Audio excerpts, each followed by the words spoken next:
Assalomu alaykum. Bugun sizlar bilan har doimgidek o'sha Harman 100ga bugun FK Mobile'ga yangi o'yinchilar 119 o'yinchilar kelgan. U yerda Bruno Fernandes, Best, Rice, Haaland va juda ham ko'plab o'yinchilar kelgan.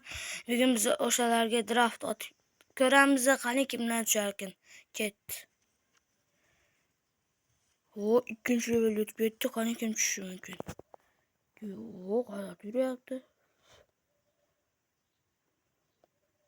Nozli internetda ana shu ketdi. Portugaliya. Siyam. Oy! Bruno Fernandes! Oh my god do'stlar! Birinchi paketdan 120 o'yinchi do'stlar. Mana sizlarga omad, haqiqiy omad. Ayog'i 4ga 5, pasi 144, shottingi 139, passingi 123, xullas chotki do'stlar. Qani ketdi. Menimcha bunisi yurmasa kerak deb o'ylayapman. Aytdim-ku, 114 ham yurmayapti ekan bolalar. Qani necha shu ekan? 112.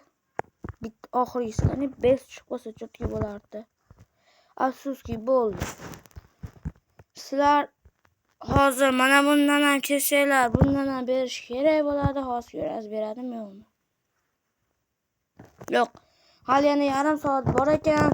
Kimdir omad kelsa, ashunga otinglar. Hammalarga rahmat. Yana keyingi joylarda ko'rishguncha, xayr.